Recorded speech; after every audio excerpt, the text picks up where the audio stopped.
You have one SMTP server and you want that user to access only as to SMTP server. Yes, from one SMTP is one company. We are communicating to this one loss on the same TV and the one specific user lock on the same with the same configuration. So how we can contribute to the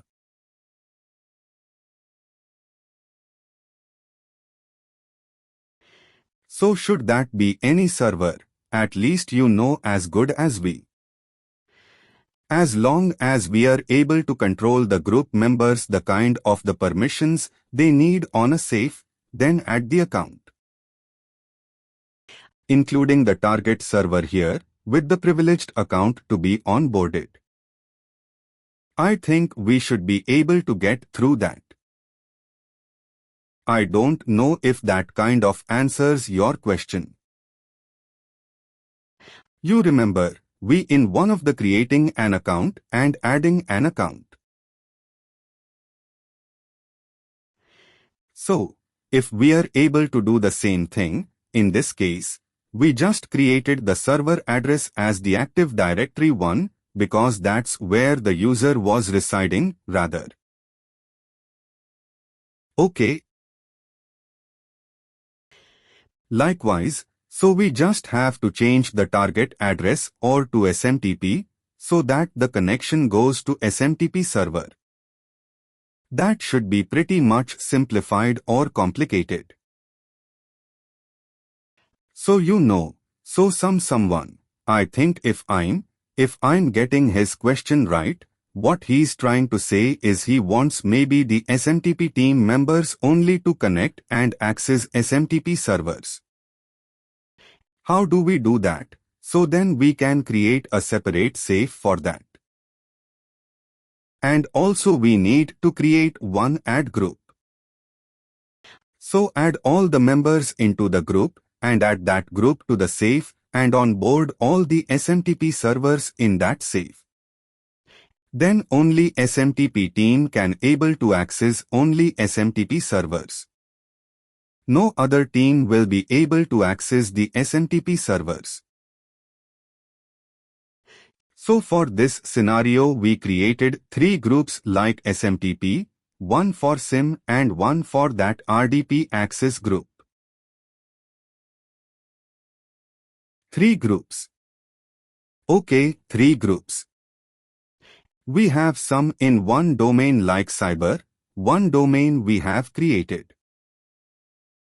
Now we have given in the group there are some 5 users are there and those 5 users are accessing the specific groups.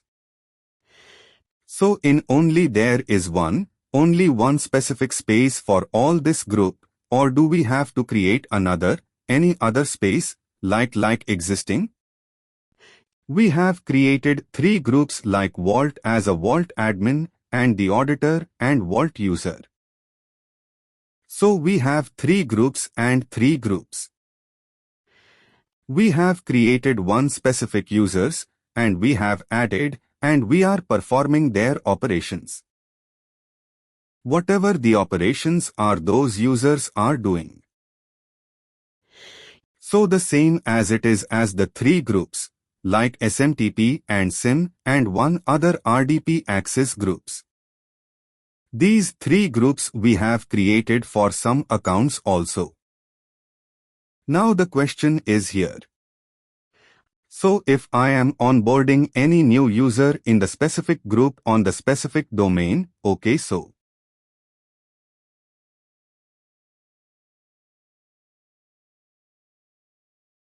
Hello. Yeah.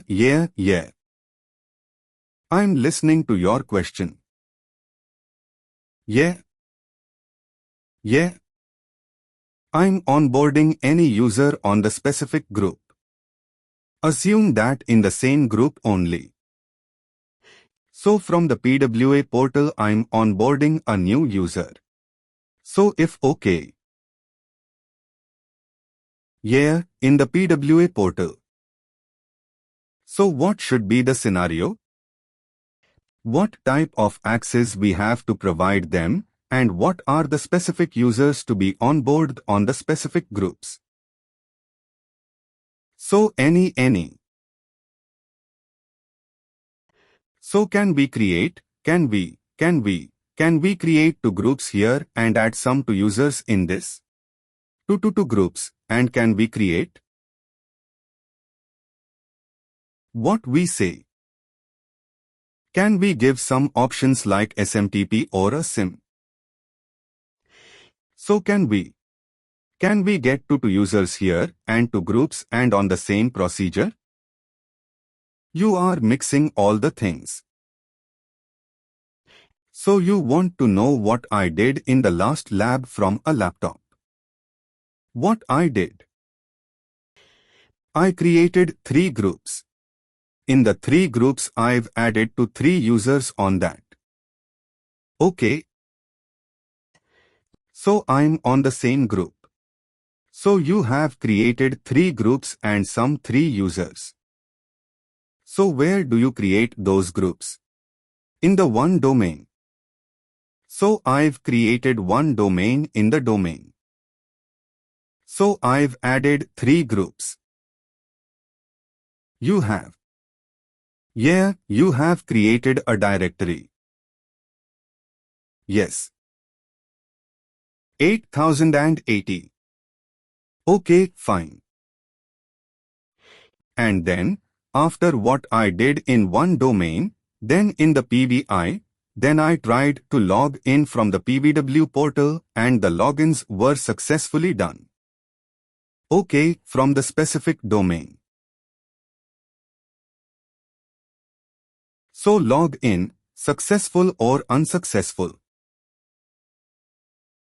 Yeah, see likewise how we have configured for the auditors and what they say. Vault administrators and Vault users, same kind of 3 groups you have created in the 8080 and you have added 3 users into that groups, right? Yes, 3 groups. Now I want to give the specific access for this, access for the specific group users, like LDAP configuration for the new domain. No. Are you trying to say that you are trying to create some of these groups? So these are. The 3 existing groups are there. So now I created new 3 groups for the new domain. Okay, for the new domain assets. So, apart from Cyberark 80, so there is maybe, say, like Vault 80, something like that. Yes. Well, maybe something. And I don't know. So I've been there. I have onboarded all those users like this one LDAP group users. Get that. So in such a case, I think you just have to onboard one more directory and pretty much it. Yes. One more, yeah, same thing. Okay, so then here what for every group like the same group, is there the same group? So what I'm giving to specific access to the skin, but what exactly, like every user is, try to if a same user is a login and is logging successful and is doing some operations. So I'm just monitoring those specific same group users. So from where we have to go and monitor the specific group user, what exactly the group user did. Okay, you are referring to the recording part, right? Oh, after the onboarding, every group user on the new domain is perfect. I have done that part. Then I want to monitor the group user. So you basically want to see what they have done. Is that what your question is? Yes. Okay, Let's see if there is anything here.